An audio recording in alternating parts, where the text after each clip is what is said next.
स्वागत है आपका मोशन कम्युनिकेशन में। और आज अपन बात करने वाले हैं इंडक्शन के पीसीबी के बारे में। इंडक्शन का पीसीबी अलग अलग कंपोनेंट से बनता है, लेकिन कंपोनेंट के बारे में आपको जानना बहुत ज़रूरी है। अगर वो नहीं जानेंगे तो आप इंडक्शन का पीसीबी रिपेयर नहीं कर पाएंगे। मैं इसके अंदर में कुछ आपको ऐसी आइडेंटिफिकेशन बताता हूँ, स्टेप बाय स्टेप चलेंगे अपन।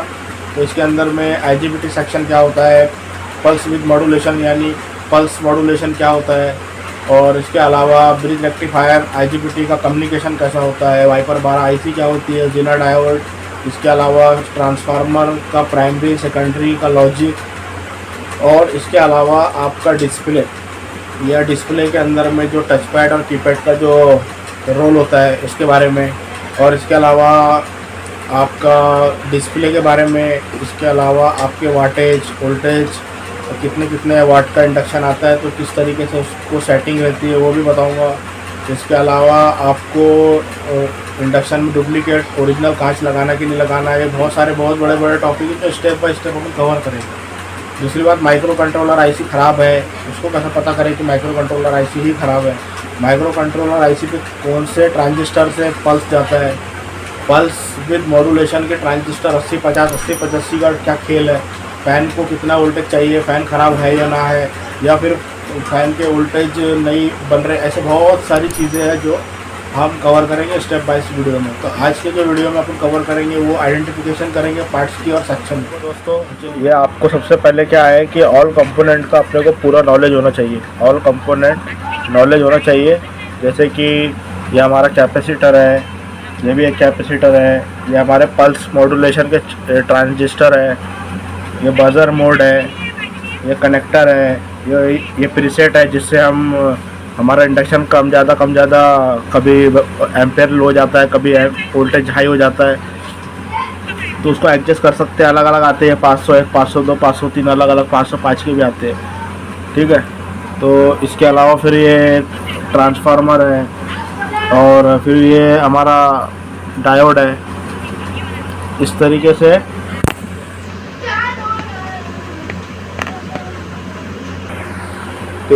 से हमारा ये कंपोनेंट होता है। रजिस्टर हो गया, वाइपर 12 आईसी हो गई, फ्यूजेबल रजिस्टर हो गया, कैपेसिटर हो गया, ये हमारे एसी के कनेक्टर हो गए, ये कैपेसिटर हो गया, फ्यूज़ हो गया, ये हमारा इस तरीके से ये इंडक्टर कॉइल हो गया, bridge rectifier diode AC to DC करने के लिए, और आईजीबीटी, और ये इसको ठंडा करने के लिए इसमें स्टिंग लगा हुआ है। और इसके अलावा ये वाला कैपेसिटर 104 के दिख रहे हैं, जो ये 104 के जो कैपेसिटर दिख रहे हैं आपको, ये फ्रीक्वेंसी को मेंटेन करते हैं। और ये जो आपको ये जंपर दिख रहा है ऐसे वाला, ये आपका करंट को कम करने के लिए है। तो ये आईजीबीटी के सेक्शन होते हैं, ये वाले आईजीबीटी के सेक्शन होते हैं। फिर इसके अलावा पल्स विद मॉड्यूलेशन ये हो गया। फिर उसके बाद मेन आईसी हमारी ये हो गई। फिर उसके बाद सेंसर लगा होता है, सेंसर जैसे कि मैं आपको दिखाता हूँ, ये हमारा सेंसर लगा हुआ है। इसके अलावा आईजीबीटी के अंदर में भी सेंसर लगा होता है, सॉरी आईजीबीटी के अंदर नहीं, यहाँ पे एक सेंसर लगा होता है। ये देखिए सेंसर, इस तरीके से ये सेंसर लगा होता है, ठीक है। और आप सेम टू सेम सब डिवाइसों में आपको यही सब दिखेगा। जैसे देखिए आईसी, और ये क्या बोलते हैं माइक्रो कंट्रोलर आईसी, हमारा कैपेसिटर। तो ये सारों के कम्युनिकेशन में आपको वन बाय वन बताऊंगा। वाइपर 12 आईसी के अलावा भी कुछ और भी लगता है, वाइपर 12 आईसी के अलावा भी कुछ और भी लगता है, वो सब मैं आपको, जीना डायोड क्या है, इंडक्टर कॉइल क्या है, और ये कॉइल, ये जो कॉइल है ये ख़राब होती है तो क्या दिक्कत आएंगी। इसके अलावा पीछे के अंदर में क्या सीन बनते हैं इसके अंदर में। जैसे कि अभी ये इसके अंदर में एक प्रॉब्लम था, E9 का एरर आ रहा था ये वाले इंडक्शन में। तो यहाँ से इसका प्रिंट जो है, प्रिंट उखड़ा हुआ था, ये देखो ये प्रिंट उखड़ा हुआ था। मैंने यहाँ से जंपर मार दिया, ये जला हुआ था इतना सेक्शन, तो यहाँ से यहाँ मैंने जंपर मार दिया, रेडी हो गया ये देखिए जंपर मारा हुआ है। तो ये सारे कंपोनेंट का टेस्टिंग और ये काम कैसे करता है, तो इसके बारे में अपन फुल वीडियो लेकर आएंगे। और डिस्प्ले का मैंने आपको नहीं बताया क्योंकि डिस्प्ले अभी मेरे पास अवेलेबल नहीं है।